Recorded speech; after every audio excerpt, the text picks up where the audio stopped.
स्वयं भगवान शिव कह रहे हैं तुमरुका जी से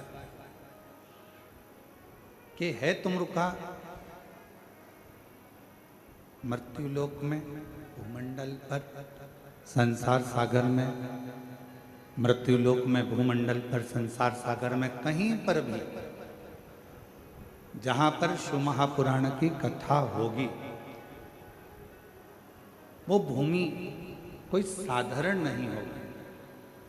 जितने दिन शिव महापुराण की कथा चलेगी उतने दिन कैलाश वहीं पर विराजमान रहेगा और उस कैलाश पर बैठकर लोग कथा सुनेंगे। अब कथा का नियम, श्रीमद् भागवत जी का नियम अलग है,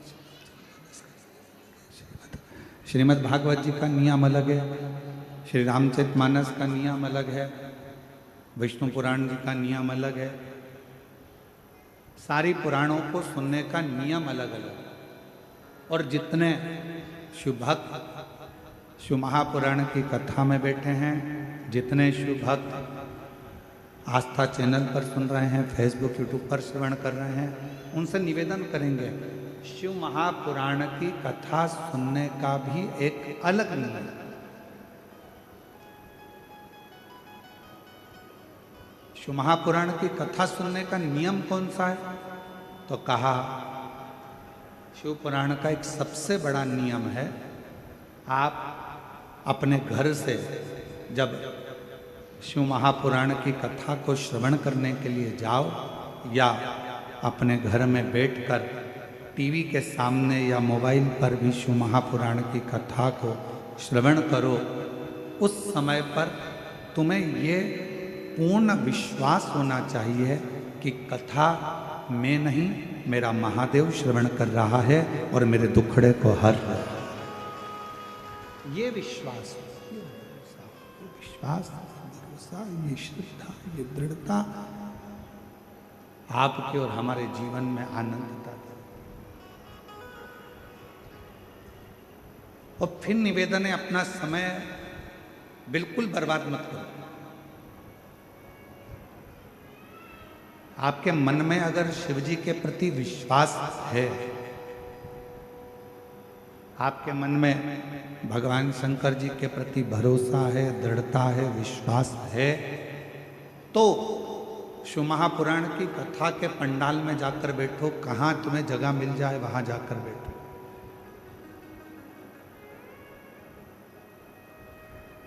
यदि विश्वास नहीं है, भरोसा नहीं है, शिव जी पर हमारा दृढ़ता नहीं है, तो फिर कथा में जाने की जरूरत नहीं है। अपना काम करो, अपने घर में रहो, अपने व्यस्त। ये कथा, क्योंकि रामचरितमानस में तुलसीदास बाबा ने अपने शब्दों में कहा है शंकर विश्वास रूपिणो। ये कथा ही विश्वास है और विश्वास को ही शिव कहा गया।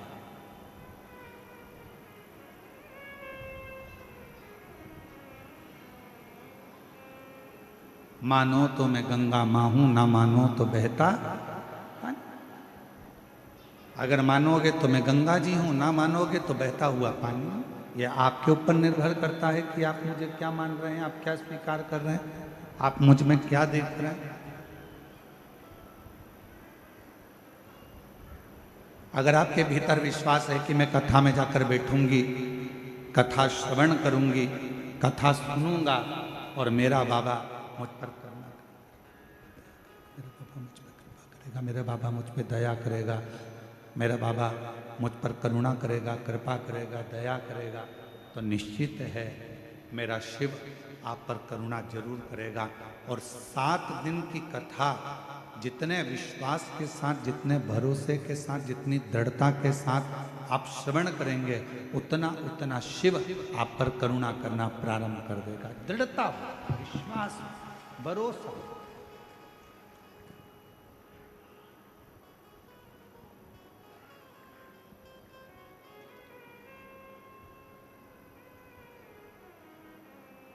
आपका घर बड़ा है, छोटा है, वो मायना नहीं रखता।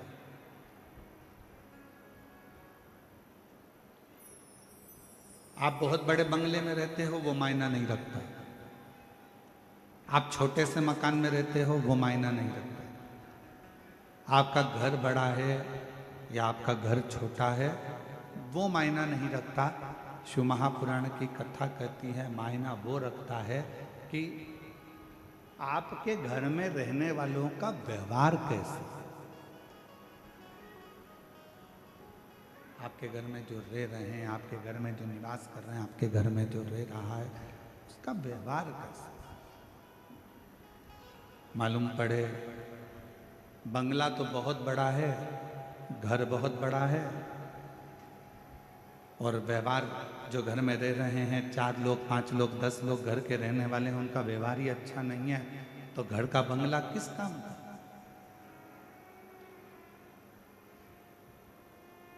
घर बड़ा है या घर छोटा है वो कोई मायना नहीं रखता, पर मायना रखता है तुम्हारे घर का व्यवहार। तुम्हारे घर का व्यवहार कैसा है, तुम्हारे घर में रहने वालों व्यक्तियों का व्यवहार कैसा है। मालूम पड़े एक बहू उधर मुंह फुला कर रह रही है, एक बेटा उधर रह रहा है, एक बेटी उधर रह रही है, घर में थोड़े से रिश्तेदार आए, मालूम पड़ा ननन भाभी से ना बोले, भाभी ननन से ना बोले, ननन नंदोई से ना बोले, और पत्नी पति से ना बोले, सारे रिश्तेदार आते जरूर हैं, पर मालूम पड़े आपस में व्यवहार ही ठीक ना हो, तो बड़े बंगले का करोगे क्या। मकान बड़ा या मकान छोटा होने से व्यक्ति के जीवन में सुख नहीं है।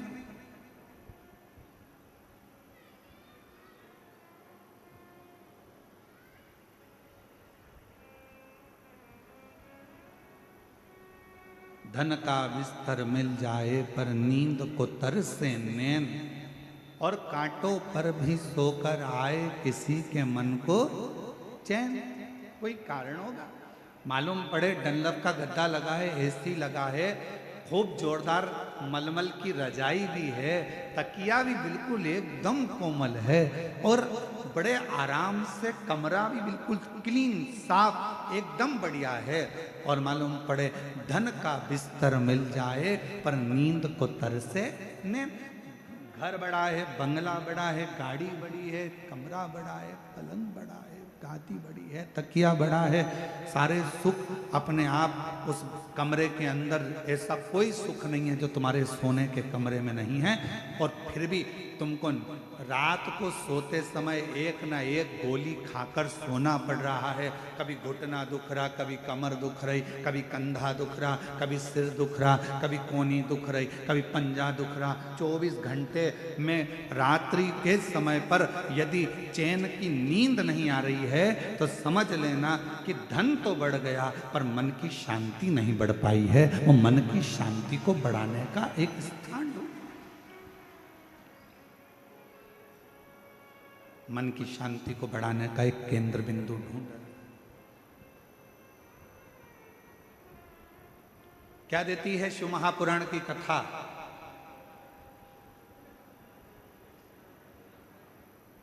क्या प्रदान करती है शिव महापुराण की कथा। शिव महापुराण की कथा देती है पक्का विश्वास, पक्की दृढ़ता।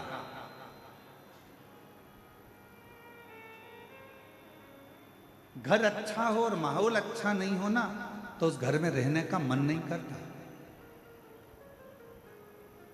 और माहौल अगर अच्छा है और घर अच्छा भी नहीं है तो किराए के मकान में भी महल नजर आता है। अगर माहौल अच्छा, मकान अच्छा नहीं है, मान लो मकान अच्छा नहीं है और माहौल अच्छा है तो किराए के मकान में भी सुख नजर आता है, किराए के मकान में भी आनंद नजर आता है, किराए के मकान में भी आनंद की अनुभूति होती है।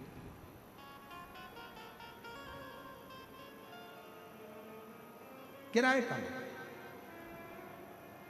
अब कितनी बड़ी कृपा है जरा देखिएगा भगवान शिव की कथा में। बैकुंठ में भगवान नारायण और लक्ष्मी जी विराजमान, और बैकुंठ में भगवान विष्णु और लक्ष्मी जी विराजमान है, और दोनों का झगड़ा होता है। और भगवान नारायण और लक्ष्मी का झगड़ा होता है और लक्ष्मी जी भगवान नारायण को श्राप दे देती है, हे नारायण तुम मुझे देखकर घोड़े जैसे हंसे हो, मैं तुम्हें श्राप देती हूं कि तुम्हारा सिर कटे और तुम्हें घोड़े का सिर लगे।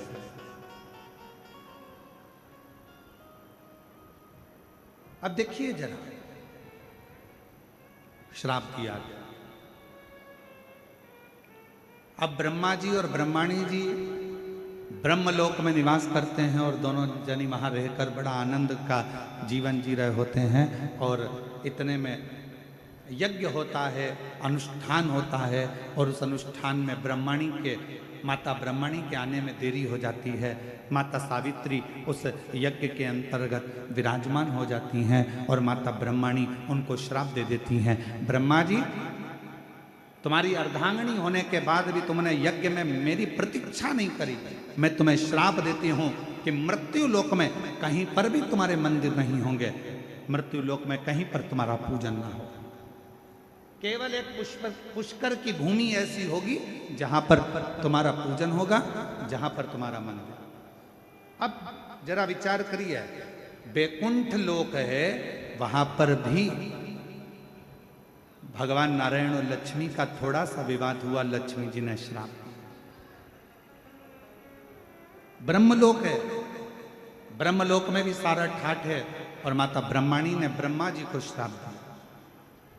पर केवल सारे लोकों में एक लोक मृत्यु लोक ऐसा है जिस मृत्यु लोक के अधिपति भगवान देव अधिदेव महादेव हैं, दोनों आनंद के साथ विराजमान रहते हैं और भगवान शंकर और पार्वती दुनिया के लोगों को प्रेरणा देते हैं कि सुख बड़े मकान में नहीं, अगर कैलाश की कंदराओं में भी रह रहे हो और माहौल अच्छा है तो सुख उस कंदरा में भी प्राप्त हो सकता है,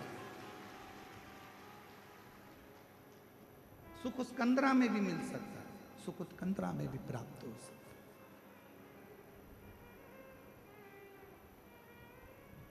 बस अच्छा घर अच्छा है और माहौल अच्छा नहीं है तो घर किसी काम का नहीं है, और अगर माहौल अच्छा है तो फिर आप गुफा में भी रह रहे हो, कंदरा में भी रह रहे हो, तो समझ लो कि सुख है, सुख।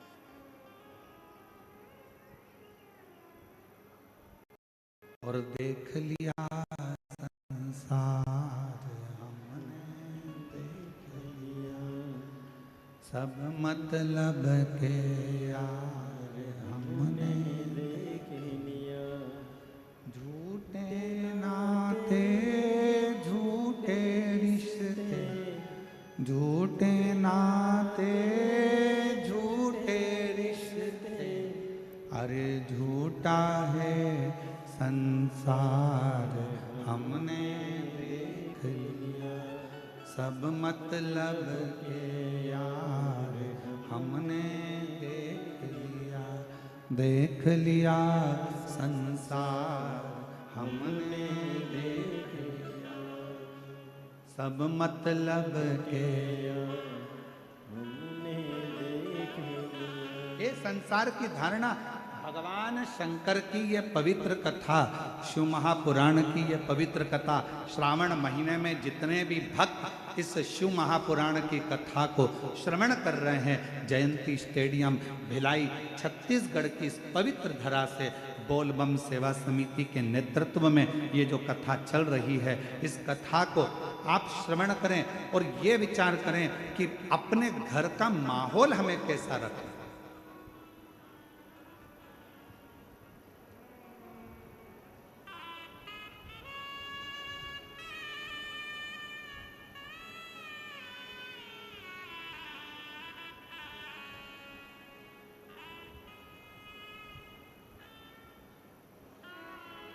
घर को यदि साफ करना जरूरी है तो मन को भी साफ करना जरूरी है। थोड़ा परिश्रम जिंदगी में बहुत जरूरी है। आप में से कितने लोग हैं जो चाय पीते हैं? हाथ उठाओ जरा। हम चाय का ऑर्डर नहीं दे रहे हैं तुम लोगों के लिए, हम तो पूछ रहे हैं। फिर से उठाओ जरा, कितने लोग हैं जो चाय पीते हैं? चलो बहुत बढ़िया, रख लो।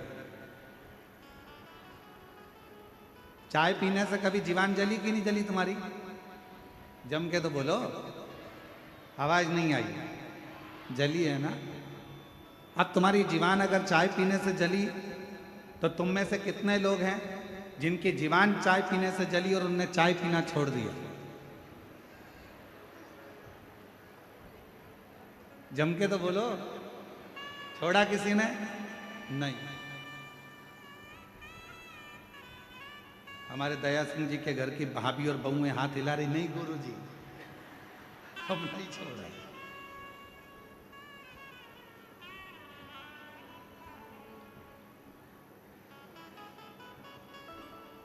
अब जरा विचार करिए, चाय से तुम्हारी जीवान जल गई तो तुमने चाय पीना छोड़ा क्या? नहीं, चाय पीते रहे। जब चाय से जीवान जली तो तुमने चाय पीना नहीं छोड़ा। मान लो एक कंपटीशन एग्जाम दिया, एक परीक्षा दी, या एक परीक्षा देने में आप सफल नहीं हो पाए, असफल हो गए, या आप उस रिजल्ट में निकल नहीं पाए, तो कई लोग कह देते हैं कि अब आज से मैं एक भी एग्जाम नहीं दूंगा।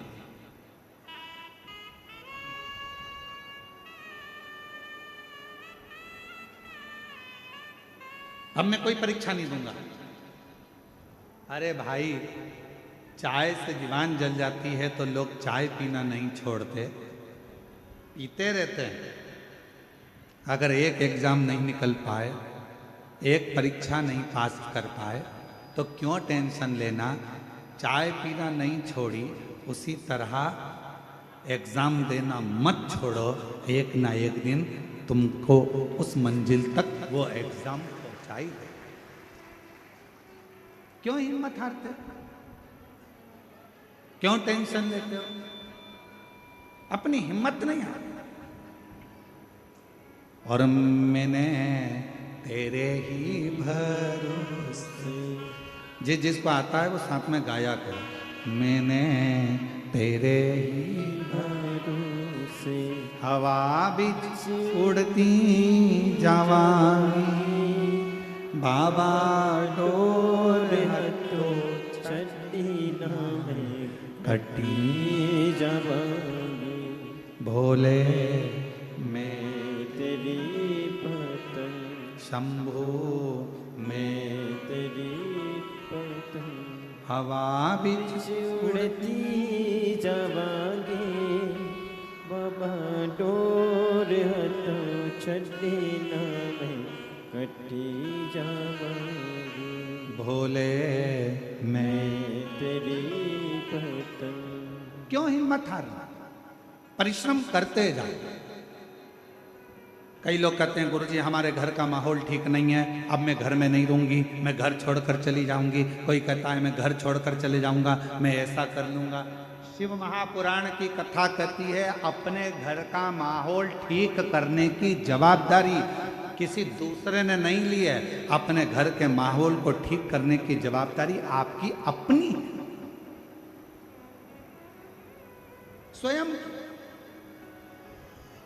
और मेरे शंकर भगवान ने, मेरे ओघड़दानी ने, मेरे शिवजी ने, मेरे शंभू ने पूरी शिव महापुराण की कथा में मार्गदर्शन करते हुए कहा, हिम्मत नहीं हारना, विश्वास पक्का रखना, श्रद्धा पूरी रखना और अपने कर्म को करते जाओ। यदि मार्कंडे बाबा मंत्र का जाप नहीं करते, मार्कंडे बाबा यदि भगवान का भजन ना करते, मार्कंडे बाबा को मालूम पड़ गया था कि मेरी उम्र कम है, मार्कंडे जी को मालूम पड़ गया था कि मेरे प्राण छूट जाएंगे, मार्कंडे जी को मालूम पड़ गया था कि मैं मर जाऊंगा, पर मार्कंडे जी ने अपने पिताजी से जो सुना, मार्कंडू जी से, बस भगवान शिव की भक्ति में लग गए। और भगवान शंकर की ऐसी भक्ति मार्कंडे बाबा ने करी, शिव की ऐसी आराधना मार्कंडे बाबा ने करी कि आखिरी में मार्कंडू जी, मार्कंडे बाबा के पिताजी नहीं आए, स्वयं शिव की भक्ति से वो देवाधिदेव महादेव प्रकट होकर उनकी आयु बढ़ाकर चले।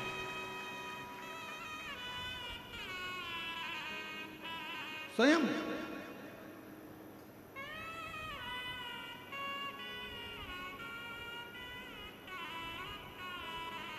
एक विश्वास की दृढ़ता हो। और शिव महापुराण की कथा, पूरी कथा में विश्वास मूल है, भरोसा मूल। एक बहन जी ने एक पत्र लिखा है और उन्होंने उस पत्र में तुमरुका जी का नाम लेकर जो सफेद आंकड़े की जड़ का प्रयोग था वो किया है। और पहला पत्र आया है जिसमें हमारे कथा के पंडाल में पहला पत्र है जिसमें उन्होंने तुमरुका जी का फोटो भी लगाकर भेजा। और मैं आस्था चैनल वालों से कहूँगा कि जितने लोग भी एलईडी पर कथा सुन, एलईडी पर दिख रहा है ये कथा, एलईडी पर कथा सुन रहे हैं तो पहले वो सावन के महीने में आज स्कंद षष्ठी है, आप लोग तुमरुका जी का दर्शन करिए, जिसमें तुमरुका जी का नारद जैसा स्वरूप है, घोड़े का मुंह लगा है और हाथ में वीणा है और करताल लेकर वीणा लेकर तुमरुका जी, ये वो तुमरुका जी हैं जिनको शिव जी की अनुपम कृपा है और जिनका नाम लेने से नारी के जीवन का ऐसा कोई रोग नहीं है जो समाप्त नहीं होता हो। यहाँ तक कि शरीर में, गर्भाशय में, चेस्ट में अगर गठान भी पड़ जाती है और तुमरुका जी का नाम लेकर जल चढ़ाकर अगर आचमन किया जाता है तो वो गठान तक गल जाती है। ऐसा तुमरुका जी का उचित दर्शन हो रहे हैं सबको। एलईडी वालों, जिस जिस पंडाल में दर्शन हो रहे हैं एक बार जोरदार ताली बजाकर साधुता करें। ये वो तुमरुका। अब पत्र, मेरा नाम रामेश्वरी साहू है, पति सूरज साहू है, पता जयंती नगर दुर्ग छत्तीसगढ़ की रहने वाली है। कहीं बैठी हो तो हाथ हिला सकती हैं। बच्चा आया है क्या साथ में? आया है? हाँ, लेकर आ जाइए। एक बार वापिस हाथ हिलाओ। हाँ, आ जाइए। मेरा नाम रामेश्वरी साहू है, पति सूरज साहू है, हम जयंती नगर दुर्ग छत्तीसगढ़ के रहने वाले हैं। मेरी शादी को 15 साल हो गए थे और 15 साल से मेरे यहाँ कोई संतान नहीं थी। गुरुजी, हमने बहुत से डॉक्टरों को दिखाया, पत्र एलईडी पर दिख रहा होगा, आप हमारे साथ में पत्र को पढ़ सकते हो और पत्र पर उंगली चलेगी, आप साथ में पढ़ सकते हो। 15 साल हो गया था शादी को लेकिन कोई संतान नहीं थी। गुरुजी, हमने बहुत से डॉक्टरों को दिखाया, वेदों को भी दिखाया, गोदी भी भरवाई, फिर भी हमें संतान का सुख नहीं मिला। लोग मुझे ताना देते थे कि इसकी कोई संतान नहीं है, यह बांझ है, सब अपशब्द कहते थे। तभी मेरे परिवार में मेरी माँ, पापा और बहन ने कहा, आस्था चैनल पर सीहोर वाले गुरुजी पंडित प्रदीप मिश्रा की कथा आती है, उसे सुन और गुरुजी जो भी उपाय बताएं उसे कर। मैं बहुत परेशान थी गुरुजी, कुछ समय नहीं समझ नहीं आ रहा था। फिर मैंने 2020 से आपकी कथा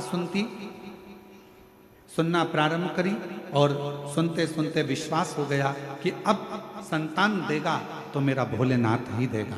मैं ये विश्वास कर कर सफ़ेद आंकड़े की जड़ का उपाय जो आपने बताया, पशुपति नाथ का व्रत जो आपने बताया, पंडाल में बैठकर कथा सुनने का फल जो आपने बताया, हम दोनों पति पत्नी ने सफ़ेद आंकड़े की जड़ का उपयोग किया, पशुपति व्रत किया और एक बार नहीं, 2 बार, 3 बार, ऐसा मैंने 4 बार किया।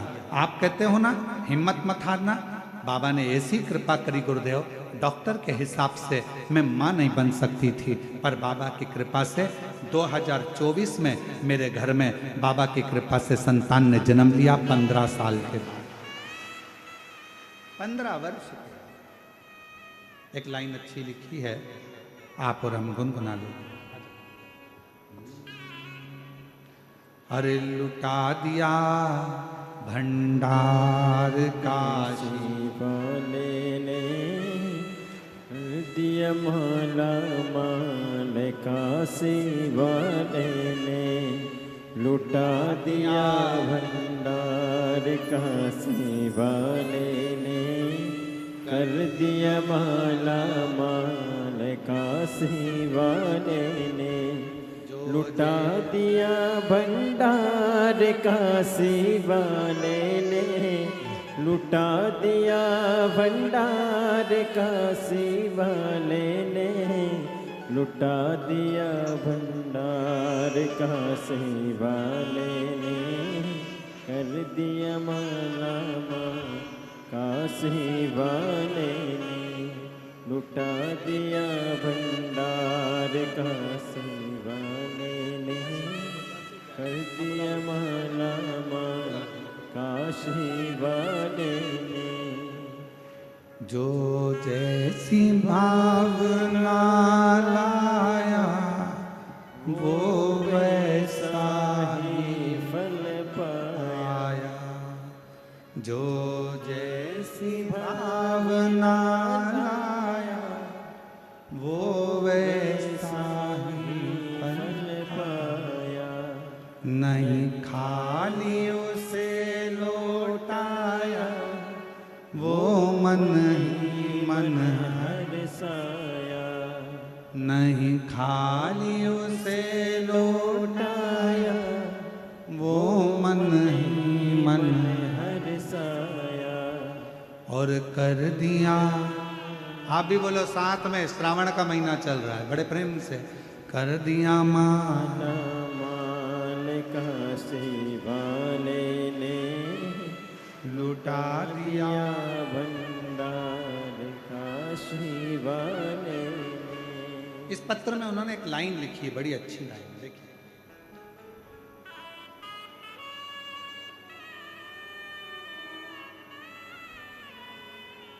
यदि दुनिया का कोई व्यक्ति शिव महापुराण पर यदि विश्वास कर लेगा तो गुरुजी मैं छाती ठोक कर कहती हूं कि मेरा कुबरेश्वर बाबा भंडार भर देगा। ये विश्वास, ये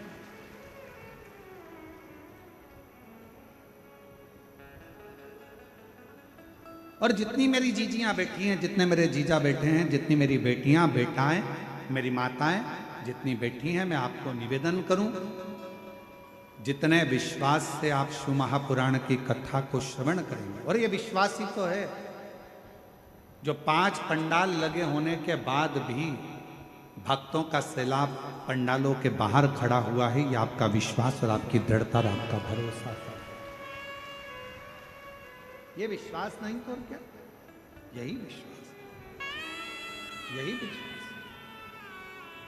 और जो जैसी भावना लाया वो वैसा ही फल पाया नहीं खाली उसे लौटाया वो मन ही मन हरसाया कर दिया उसे निहाल काशी वाले ने लुटा दिया भंडार काशी वाले ने लुटा दिया भंडार काशी वाले ने कर दिया माला माल काशी वाले लुटा दिया भंडार काशी वाले ने लुटा दिया भंडार काशी वाले ने कर दिया माला माल काशी वाले ने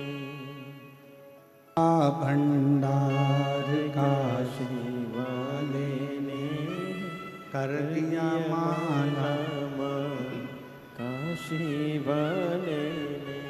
एक विश्वास यदि है तो शिव आपके करीब है।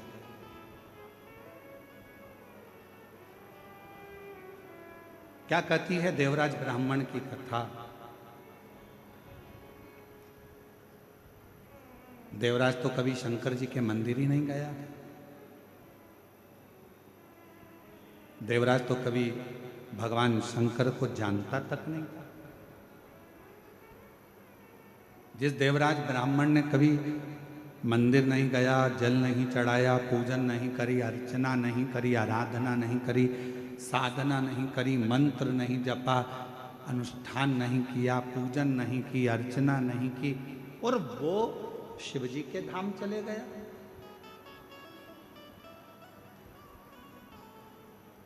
वो भगवान शंकर के धाम चले गया।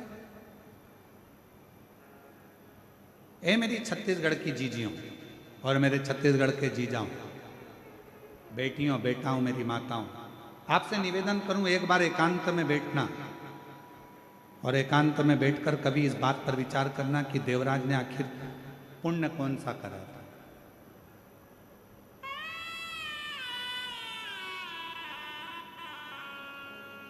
कभी एकांत में बैठकर ये विचार करना कि देवराज ने ऐसा कौन सा पुण्य कर लिया। ना कभी एक लोटा जल चढ़ाया उसने, ना कभी अभिषेक किया, ना कभी पूजन करी, और ना देवराज ने कभी मंत्र का जाप किया, ना अनुष्ठान किया। फिर करा क्या? जो भगवान शंकर देवराज को अपने नंदी पर बिठाकर लेकर कैलाश धाम तक जा रहे हैं, ना पूजन, ना अर्चना, ना अनुष्ठान, ना जप, ना मंत्र, ना साधना, कुछ नहीं करा। देवराज ने केवल एक काम करा, 5 मिनट शिव महापुराण की कथा में बैठकर कथा को सुन लिया और उसे परम धाम मिल गया। परम धाम। ना जल चढ़ाया, ना अनुष्ठान किया, ना तप करा, ना साधना करी, ना व्रत करा। एक काम करा उसने, दिल से, चोरी का धन था, शरीर तप रहा था, बुखार आ रहा था, और एक मंदिर में जाकर बैठ गया और कानों में शिव महापुराण की कथा चल। एक पत्र आया है, देखिए।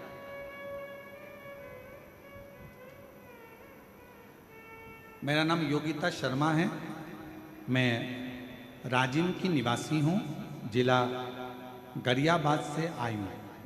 कहीं बैठी हों तो हाथ हिला सकती हैं, अगर कहीं बैठी हों तो हाथ हिला सकती हैं। मेरा नाम योगिता शर्मा है, मैं राजिम की निवासी हूँ, जिला गरियाबाद से आई हूँ।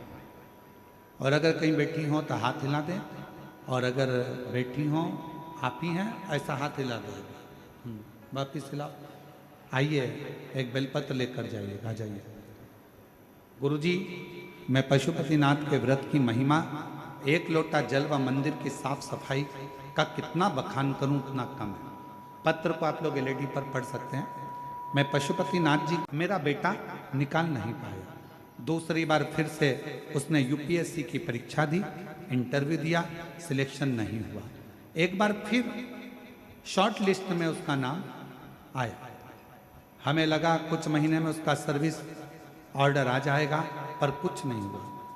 फिर से मेरे बेटे ने तैयारी करी। मैंने अपने बेटे से कहा, बेटा वो सियोर वाला महाराज कहता है कि अगर मेहनत पूरी करी जाए, परिश्रम पूरा करा जाए, रात दिन एक करा जाए, और आखिरी में एक बेलपत्री पर शहद लगाकर शिवजी को चढ़ाकर एग्जाम दिया जाए तो बाबा सुनता जरूर। मेरा बेटा बोला, माँ एक बार अपन रुद्राक्ष महोत्सव में सीहोर चलते हैं। मेरा बेटा मुझे 2022 में सीहोर ले गया। मेरे बेटे ने कंकर शंकर की पूजा करी। गुरुजी, 29 अप्रैल 2022 को राजिम से रतलाम की 7वें दिन की कथा सुनने हम पंडाल में चले गए, क्योंकि हमने सुना है कि पंडाल में बैठकर जो मांगा जाता है वो बाबा देता है। गुरुदेव, हम पंडाल में रतलाम मध्य प्रदेश पहुंच गए, वहाँ कथा सुनी और बाबा की ऐसी कृपा हुई गुरुदेव, पंडाल की कथा 7 दिन की पूरी कर कर निकले और बाबा की कृपा से उसका यूपीएससी का एक रिजल्ट आना रह गया था, जो रुक गया था, उसका रिजल्ट आ गया और आज मेरा बेटा सेंट्रल गवर्नमेंट सर्विस का ऑर्डर आ गया और मेरा बेटा आज सेंट्रल गवर्नमेंट की सर्विस कर रहा है। गुरुदेव, मेरा बेटा राजिम क्षेत्र का सेंट्रल गवर्नमेंट की जॉब का पहला लड़का है जिसने सेंट्रल गवर्नमेंट की बड़ी नौकरी उसको प्राप्त हुई यूपीएससी की परीक्षा फाइनल कर कर। आज मैं बाबा को यहाँ धन्यवाद देने के लिए आई हूँ कि कुबेरेश्वर बाबा की ऐसी कृपा है गुरुदेव कि अगर पंडाल में कथा सुनते सुनते जो मन में आता है कुबेर भंडारी उसको पूरा जरूर करता है। मैं शिव को नमन करने जो जैसी भावना लाया वो ऐसा ही फल पाया, नहीं खाली उसे लौटाया वो मन ही मन हर्षाया, कर दिया उसे निहाल काशी वाले ने, कर दिया महला एक बार जोरदार ताली बजाएं। काशी वाले। और तेरी कृपा का भरोसा कब किस पर हो जाए, जरा से हम पर कर दो, जरा से हम पर कर दो। उसकी कृपा ऐसी है, उसकी करुणा ऐसी है। कितना विश्वास लेकर आप कथा सुन रहे हैं, यह आपके ऊपर निर्भर करता है। कितनी दृढ़ता धारण कर कर आप कथा सुन रहे हैं, यह आपके ऊपर निर्भर करता है। आप शिव महापुराण पर कितना भरोसा करते हैं, यह आपके ऊपर निर्भर करता है। सीहोर वाले महाराज जी तो 7 दिन कथा सुनाएंगे, चले जाएंगे। दयाल सिंह जी इस कथा का आयोजन कराए हैं, बोलबम समिति इसका आयोजन कराई है। समिति आयोजन कराकर अपना आनंद पाती है, जनमानस को श्रवण कराती है कथा। अब यह आपके ऊपर निर्भर करता है कि आप अपने घर से जब चले हो, घर के लोगों ने पूछा कहाँ जा रही हो, आपने कहा शिव महापुराण की कथा भिलाई में हो रही है, हम बाहर नहीं जा सकते, हम बहुत दूर नहीं जा सकते, अपने भिलाई में हो रही है, जयंती स्टेडियम में हो रही है। लोग कहेंगे पानी गिर रहा है, कीचड़ हो रहा है, कहाँ बैठोगी? मेरा छाता है ना, मेरा छाता है ना, मेरी पन्नी है पॉलीथीन, बैठूंगी, कथा सुनूंगी, दिल से सुनूंगी। पंडाल में जगह नहीं मिलेगा, बाहर बैठकर सुनूंगी, पर कथा को श्रवण कर कर अपनी नगरी में, अपने छत्तीसगढ़ में, अपनी भिलाई में, अपने जयंती स्टेडियम में हो रहा है। दुनिया के लोग बाहर बाहर सुनने जाते हैं, कम से कम मेरे लिए मेरा बाबा यहाँ तक आया है, मुझे जाना है, कथा श्रवण कर, मुझे कथा। विश्वास कितना, भरोसा कितना, दृढ़ता कितनी, कितने विश्वास के साथ आप कथा को श्रवण करते हो, यह आपके ऊपर निर्भर करता है।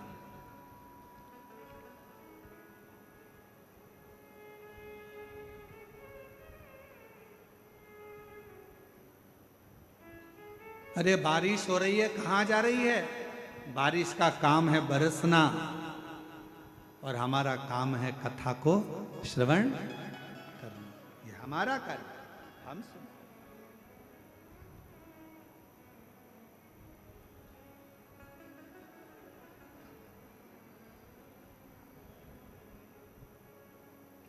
दो शब्द हैं जिन पर थोड़ा ध्यान दीजिएगा। एक है अफवाह और दूसरा है वाह। बोलो जरा कौन कौन से शब्द हैं? आवाज नहीं आई, जरा दमदारी से बोलो। अफवाह और वाह, ये दो शब्द हैं, दो शब्द। एक शब्द है अफवाह, गलत बोल देना, गलत सुना देना, किसी के लिए गलत बता देना, अफवाह उड़ा देना। अरे इतना भीड़ हो रहा है, इतना भीड़ हो रहा है, ऐसा हो रहा है, वो हमारे पास में रहती है, वो ऐसा है, वो हमारे पास में रहता है, वो ऐसा है, वो ऐसा है, उसका लड़का ऐसा, उसकी लड़की ऐसी, उसका परिवार ऐसा, उसका कुटुंब ऐसा। अफवाह उड़ाने में कलयुग में सब माहिर हैं। अफवाह उड़ाने में कलयुग में सब माहिर हैं, इसलिए थोड़ा सावधानी रखना। शिव महापुराण की कथा कहती है किसी अफवाह में मत जाना। क्यों? क्या कारण? तो कहा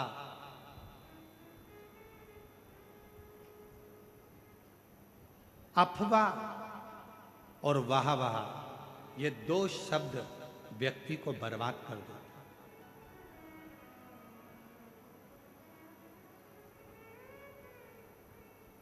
अफवाह व्यक्ति के जीवन को बर्बाद कर देती है, और वाह वाह अपने भीतर अहंकार को रखकर, अभिमत्ता को रखकर बर्बाद कर देती है।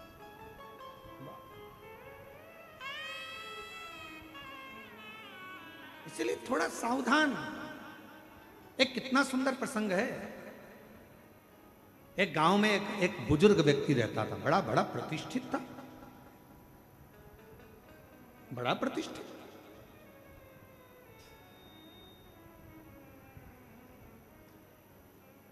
और गांव में बुजुर्ग व्यक्ति रहता था। उन्हीं के घर के 4 घर छोड़कर एक बड़ा नौजवान लड़का, बड़ा सुंदर, बड़ा स्मार्ट, बड़ा विद्वान, बड़ा ज्ञानवान एक लड़का रहता था। बहुत विद्वान था, पढ़ा लिखा था और अच्छा स्मार्ट था, हैंडसम था और सब बढ़िया अच्छा था। अब बुजुर्ग व्यक्ति के मन में आया कि बताओ, लोग इसी को ज्यादा सम्मान देते हैं, इसी को आदर देते हैं, इसी का सत्कार करते हैं, इसी को पूछते हैं। तो इसने धीरे धीरे कर कर गांव के लोगों का कान भरना प्रारंभ कर दिया कि ये जो लड़का है ये चोर है। इसने उस कॉलोनी में चोरी करी थी, उस मोहल्ले में चोरी करी थी।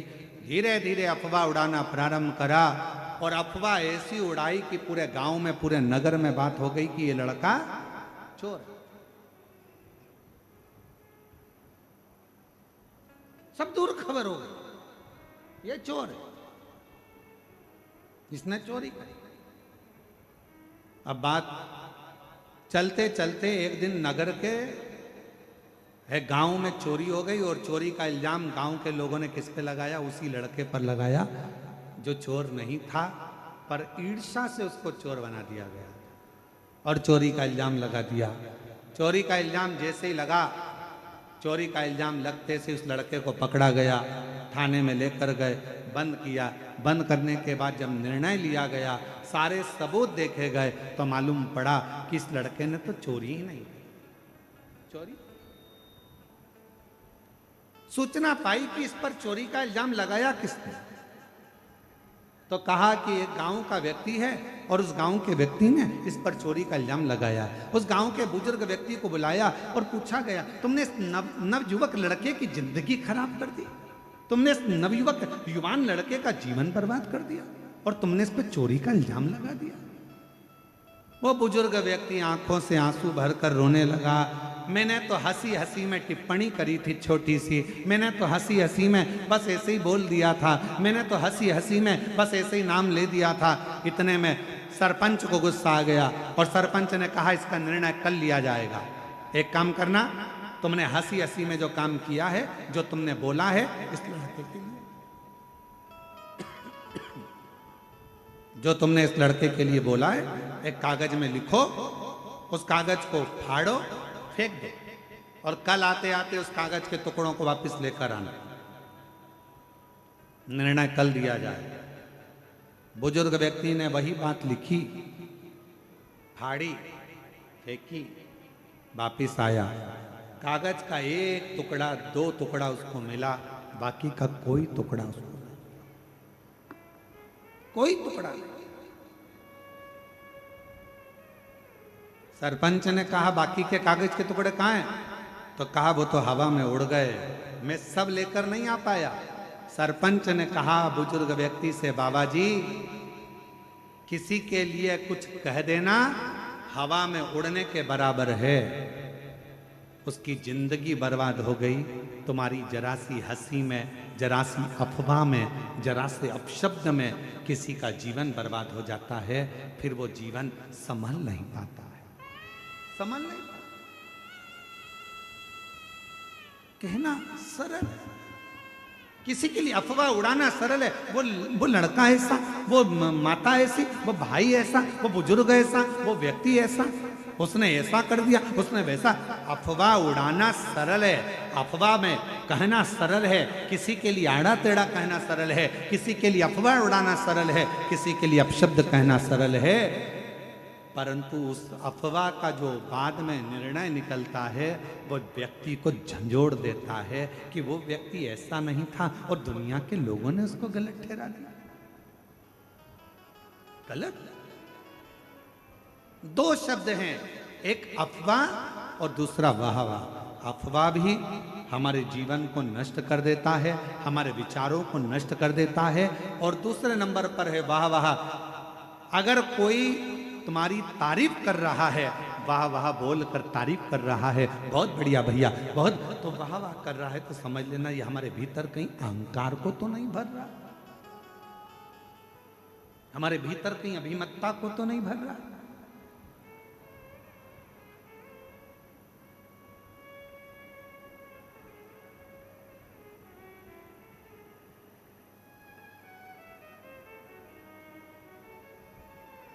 थोड़ा बची, थोड़ा अफवाह से भी बचना, थोड़ा वाहवाह से भी बचना, दोनों से। आप जितना बचकर रहोगे उतना अपनी जिंदगी को सुखमय जियोगे। देवराज नामक का ब्राह्मण, वो देवराज नाम के ब्राह्मण के भीतर उसने ना कभी दान करा, ना कभी पुण्य करा, ना सत्कर्म करा, ना कभी मंत्र जाप करा, ना कभी स्मरण करा, ना कभी अभिषेक करा, ना कभी पूजन करी, ना कभी आराधना करी। बस उसने एक काम करा, मरने से पहले उस देवराज नाम के ब्राह्मण चोरी का धन लेकर गया था, शंकर के शिवालय में पहुंच गया और शिवालय में जाकर उसने 2 मिनट, 5 मिनट, 1 मिनट, 1.5 मिनट की शिव महापुराण की कथा को श्रवण कर सुन।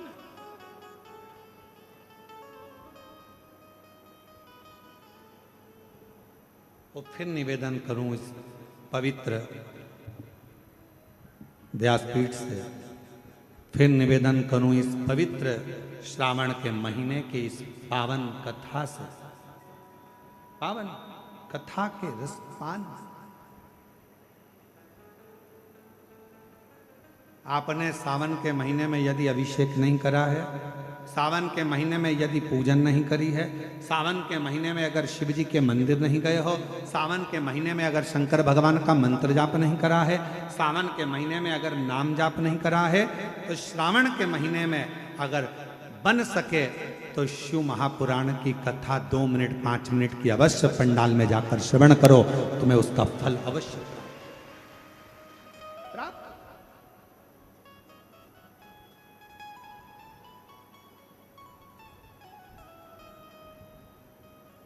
और महादेव नमन चरणों में स्वीकार कीजिए, सबका किया है मेरा भी उद्धार कीजिए, उद्धार कीजिए। हे त्रिपुंडधारी, हे त्रिशूलधारी, हे त्रिपुंडधारी, हे त्रिशूलधारी। चरणों में तेरे बाबा जी पावन है चारों धाम, चरणों में तेरे बाबा जी पावन है चारों धाम। तेरी देव करते वंदना पूजे सीताराम, तेरी देव करते वंदना पूजे सीताराम। हो जाए पूरी कामना, हो जाए पूरी कामना। उपकार कीजिए, सबका किया है मेरा भी उद्धार कीजिए, उद्धार कीजिए। हे त्रिपुंडधारी, हे त्रिशूलधारी, हे त्रिपुंडधारी, हे त्रिशूलधारी, हे त्रिपुंडधारी, हे त्रिशूलधारी। महाराज, दुनिया में ऐसा कोई अक्षर नहीं जिसमें छुपा हुआ कोई मंत्र नहीं।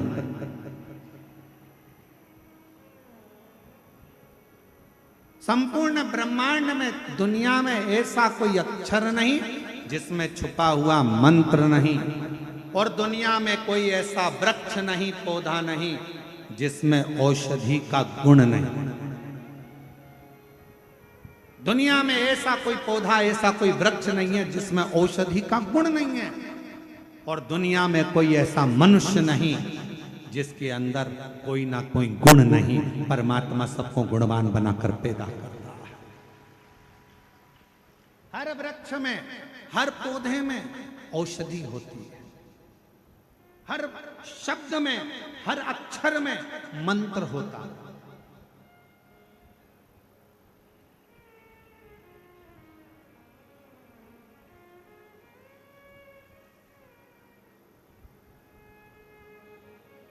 कथा पर ध्यान दीजिएगा।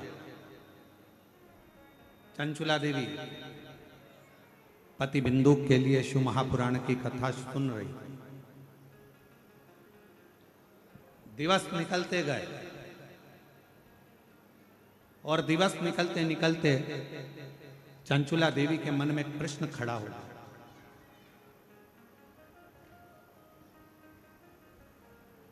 श्रावण की यह पवित्र कथा भिलाई छत्तीसगढ़ से चल रही है। बड़ा सावधानी से सुनिएगा आप लोग इसका। पूरे छत्तीसगढ़ का गौरव है ये पवित्र कथा, जो श्रावण महीने में बोलबम समिति श्री दया सिंह जी को मैं साधुवाद दूं तो इतनी दिव्यता और भव्यता के साथ इस कथा का दिव्य आयोजन हो रहा है। और आपके विश्वास को मैं नमन करता हूं। दया सिंह जी कह रहे थे, गुरुजी हमने ऐसे शिव भक्त नहीं देखे। कथा होना थी 30 तारीख से और शंकर जी के ये सारे भक्त 21 तारीख से आना चालू हो गए थे और 21 तारीख से बैठना चालू हो गया। हमने पूछा दया सिंह जी से कि इतने लोगों का जो आ रहे थे 21 तारीख से, इनको तो 30 तारीख की कथा थी तो 29 को पहुंचना था, 28 को पहुंच जाते, पर 21 तारीख से 10-12 दिन पहले, 7 दिन 8 दिन पहले यहाँ पहुंचना कैसे व्यवस्था हो जजमान की? तो कहा गुरुजी 21 तारीख से शिव भक्त यहाँ पहुँचना चालू हो गए और हम जब भी आते तो ये प्रयास करते कोई भूखा तो नहीं है, कोई रह तो नहीं गया। और मैं दया सिंह जी आपको इसके लिए साधुवाद देता हूँ, आपकी पूरी बोलबम समिति को साधुवाद देता हूँ कि सबके चेहरे पर रौनक। हम जितने जितने हमको आशीष जी जो जो दिखा रहे थे, बता रहे थे, उसमें हम देख रहे थे कई बुजुर्ग माताएं, कई बूढ़ी माँ 21 तारीख से 22 तारीख से यहाँ पर आई। और पूछा गया उनसे, यूट्यूबरों ने पूछा कि आप यहाँ 22 तारीख को आ गई हो, 21 तारीख को आ गई हो, आपको यहाँ कैसा लग रहा है? तो कहा अच्छा। तो कहा भोजन? तो कहा भोलेनाथ जी है। फिर इतनी देर में कहा कि वो दया सिंह जी आते, पूछते और प्रसाद का एक डब्बा देकर चले जाते भोजन का। तो ये विश्वास, ये भरोसा, ये दृढ़।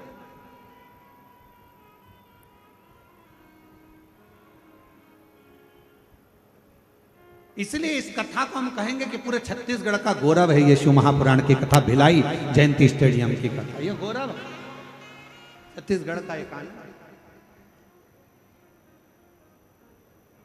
कितना विश्वास, कितना भरोसा। प्रश्न खड़ा हुआ, कथा चलती रही और चलती चलती कथा में कुछ दिन निकले और दिन निकलने के बाद में जैसे ही थोड़े से दिन निकले, दिन निकलने के बाद में चंचुला देवी ने पूछा, तुमरुका जी से एक प्रश्न। बहुत सावधानी से इस प्रश्न का उत्तर सुनिएगा जो चंचुला देवी करिए। तुमरुका जी से प्रश्न किया गया, क्या शिव महापुराण का कौन सा श्लोक, कौन सा अक्षर, कौन सा मंत्र मैं जपूं? चंचुला जी कह रही हैं शिव महापुराण का वो कौन सा अक्षर, कौन सा मंत्र, कौन सा श्लोक मैं जपूं जिससे मेरे पति बिंदुक की मुक्ति हो जाए और मेरा अखंड सौभाग्य हो जाए।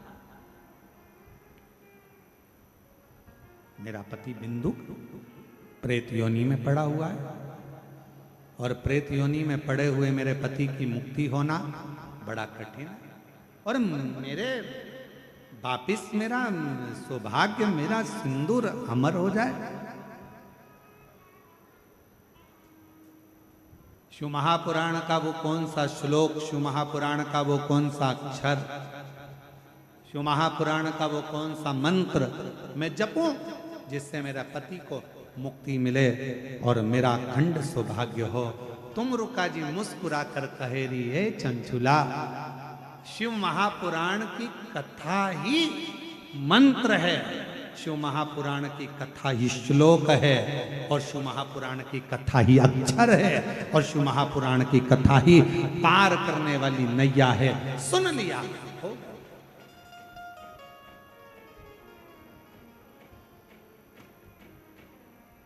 कुछ जपे ना जपे, कुछ बोले ना बोले, कोई मंत्र का किया ना किया, कोई अक्षर को जपा ना जपा, किसी मंत्र को जपा ना जपा, किसी अक्षर का नाद किया ना किया।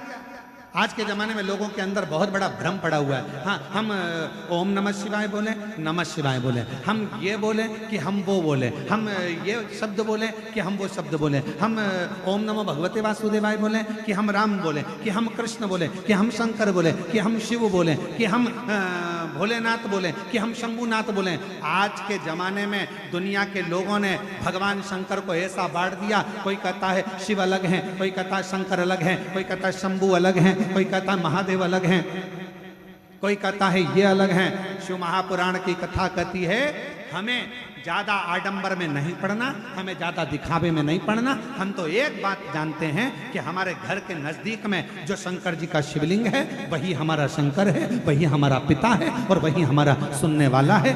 एक लोटा जल चढ़ाएंगे, हमारा बाबा सुन लेगा। और कोई तुमसे कहे ये मंत्र मत बोलो, वो मंत्र मत बोलो, ये ओम नमः शिवाय में ओम मत लगाओ, तो नमः शिवाय में ये मत लगाओ, तो श्री शिवाय नमस्तुभ्यम, तो ओम नमः भगवत, तुम कोई चक्कर में मत पड़ो।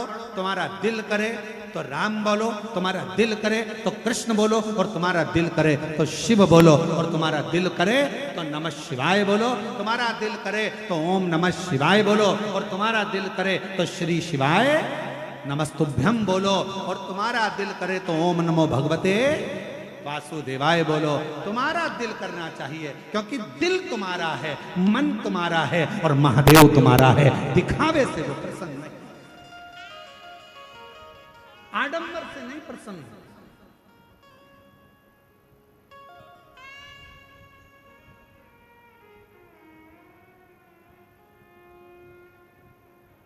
उसको प्रसन्न करना, उसको राजी करना सहज।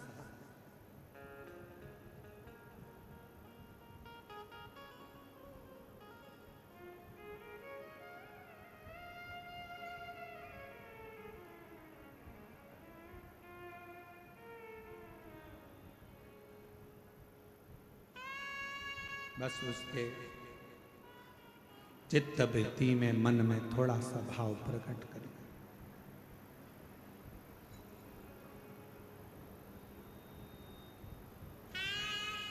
कई लोग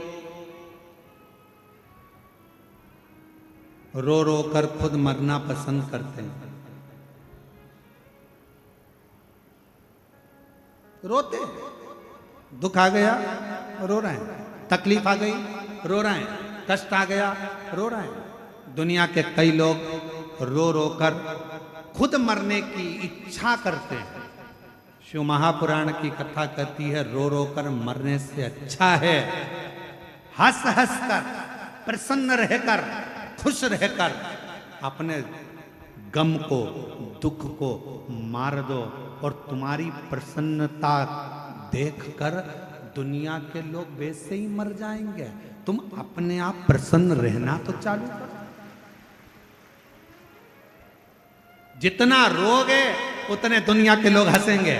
अच्छा है, खूब रोती है, मंदिर जाती थी, कथा में जाती थी, ऐसा करती थी, वैसा करती थी, ले अब रो। दुनिया के लोग तुम्हें रोता हुआ देखना चाहते हैं। ये संसार की रीति है। आपके पीछे हजारों लोग पड़े होंगे और दिन भर यही चाहेंगे कि तेरा बुरा कैसे हो, तेरा बुरा कैसे हो, तू बर्बाद कैसे हो, तू नष्ट कैसे हो, तेरा नाम खराब कैसे हो। ये दुनिया की रीति है। आपको बढ़ता हुआ कोई नहीं देख सकेगा, कोई नहीं। एक कुएं के अंदर इतने सारे मेंढक थे, इतने सारे मेंढक थे। मेंढक उछलते फिर गिर जाते, फिर उछलते, फिर गिर जाते, फिर उछलते, फिर गिर जाते। सारे मेंढकों ने प्रयास किया उछल उछल कर आगे बढ़ने का। उसी में एक मेंढक था, वो ऊपर चढ़ गया, बिल्कुल ऊपर पहुंच गया। तो बाकी के मेंढकों ने विचार करा कि आखिर ये ऊपर पहुंच कैसे गया। तो उस मेंढक से इंटरव्यू करा गया। बहुत सारे लोग आए, मेंढक से पूछा गया कि भाई तेरे साथ के सारे मेंढक बहुत प्रैक्टिस कर रहे थे, ऊपर नहीं पहुंच पाए, तू इतना ऊपर कैसे पहुंच गया। उस मेंढक ने कुछ नहीं बोला। तब उसके पड़ोसी ने बोला ये तो बहरा है, सुनता ही नहीं है, इसीलिए ऊपर पहुंच गया। क्योंकि जिसने अपने कानों को बंद कर लिया, दुनिया के लोग तो ताना देंगे, गाली देंगे, अपशब्द कहेंगे, टांग खींचेंगे, आड़ा टेढ़ा बोलेंगे। अगर आप बहरे बनकर बढ़ते चले जाओगे तो अपनी मंजिल तक पहुंच जाओगे। तो मेंढक ने इंटरव्यू में किसी ने कहा ये तो बहरा था इसलिए ऊपर पहुंच गया। बाकी के बहरे नहीं थे, कोई कुछ बोलता था नीचे खसक जाते थे, फिर कोई बोला फिर खसक जाते थे। इसलिए निवेदन है, उन्नति की सीढ़ी पर बढ़ना है, आगे चलना है तो बहरे बन जाओ मेंढक की तरह, तो तुम अपनी मंजिल तक किसी की ना सुनते हुए आगे बढ़ते चले जाओगे और तुम्हें तुम्हारी मंजिल प्राप्त हो। एक पत्र है, अच्छा है।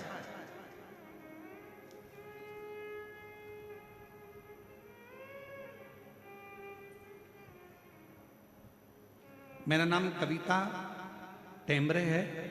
मेरे पति का नाम श्री दास टेम्बरे है। मैं तहसील मुकाम तुमसर, पोस्ट मेरेवानी, जिला भंडारा, राज्य महाराष्ट्र से आई हूँ। कहीं बैठी हों तो हाथ हिला सकती हैं। महाराष्ट्र के भंडारा से आई हुई हैं, तुमसर से। गुरुजी एक लोटे जल का मैं क्या वर्णन करूं। मैं नागपुर की कथा में गई थी और बाबा से मैंने केवल एक ही वर मांगा था कि मेरे बेटे की सरकारी नौकरी लग जाए। मेरा बेटा कहीं बैठी हो तो बेलपत्र लेने के लिए आ सकते हैं। अगर कहीं बैठी हैं हाथ हिला दो, आप ही हैं, आ जाओ, एक बेलपत्र लेने के लिए आ जाओ। मेरा बेटा सरकारी नौकरी की तैयारी कर रहा था, क्लियर नहीं हो पा रहा था, उसको मिलिट्री में जाना था। मैंने अपने बेटे से कहा तू क्यों चिंता करता है। सियोर वाला महाराज कहता है कि पंडाल में बैठकर अगर कोई ने कथा श्रवण करी है, पशुपतिनाथ का व्रत किया है और शिवजी से जो मांगा है वो मिलेगा। मेरा बेटा और मैं नागपुर में जब कथा हुई तो हम सुनने के लिए गए।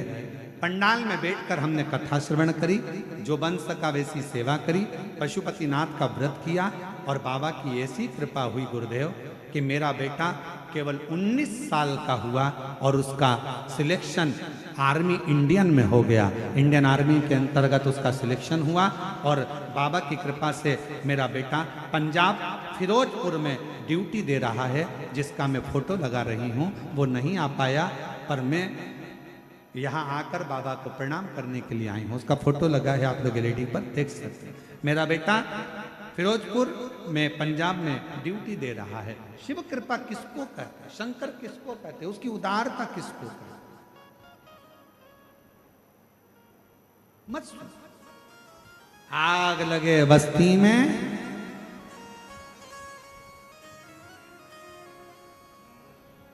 आप लोगों को बारिश की ठंड लग गई क्या? नहीं, आवाज नहीं आ रही है इसलिए। आग लगे बस्ती में क्या किसको रोइए, अलमस्त रहो, खुश रहो, पूर्ण भरोसे के साथ शिव पर आश्रित होकर, शिव पर आश्रित।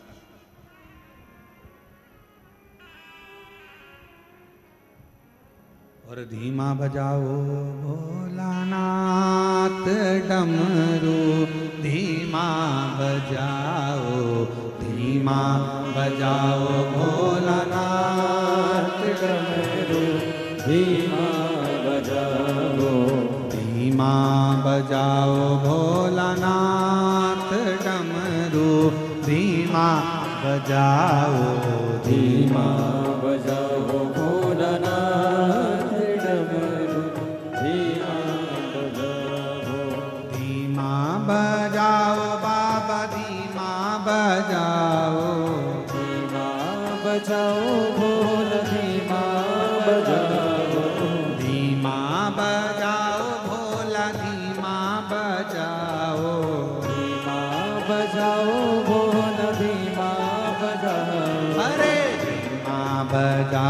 भोलानाथ डमरू धीमा बजाओ धीमा बजाओ भोलानाथ डमरू धीमा बजाओ।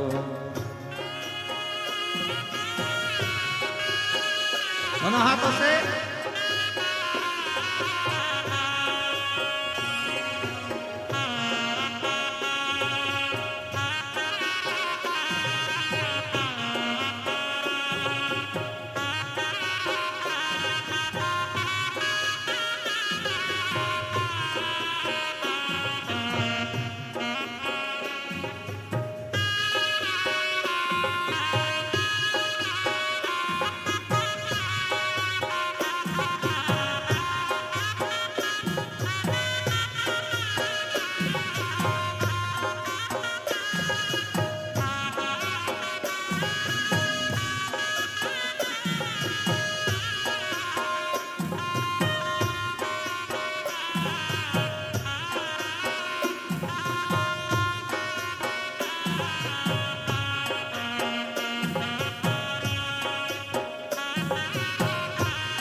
सुन के विष्णु जी आए, डमरू की धुन सुन के विष्णु जी आए, डमरू की धुन सुन के विष्णु जी आए, डमरू की धुन सुन के विष्णु जी आए। विष्णु जी आए संग लक्ष्मी को लाए, विष्णु जी आए संग लक्ष्मी को लाए, विष्णु जी आए संग लक्ष्मी को लाए, विष्णु जी आए संग लक्ष्मी को लाए।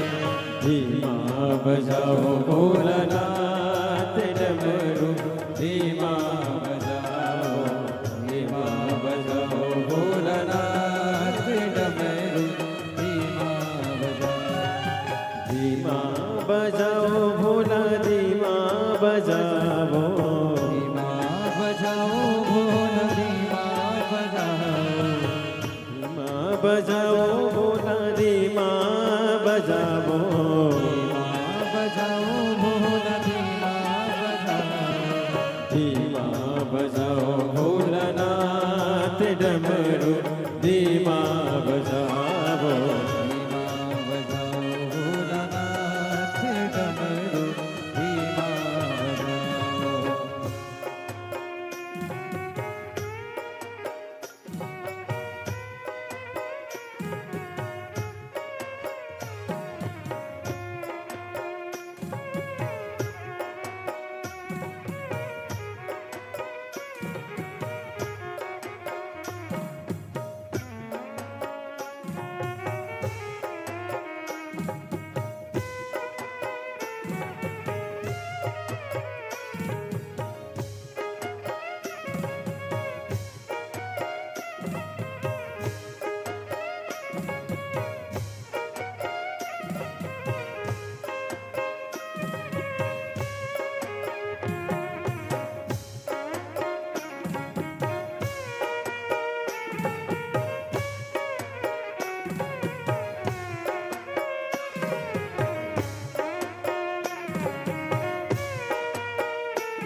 की धुन सुन के ब्रह्मा जी आए, डमरू की धुन सुन के ब्रह्मा जी आए, ब्रह्मा जी आए सके ब्रह्मणी को लाए, ब्रह्मा जी आए सके ब्रह्मणी को लाए, डमरू की धुन सुन कर ब्रह्मा जी आए, डमरू की धुन सुन कर ब्रह्मा जी आए, ब्रह्मा जी आए सके ब्रह्मणी को लाए, ब्रह्मा जी आए सके ब्रह्मणी को लाए, धीमा बजाओ भोलानाथ डमरू, धीमा बजाओ, धीमा बजाओ भोलानाथ डमरू, धीमा बजाओ।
डमरू की धुन सुन के राम जी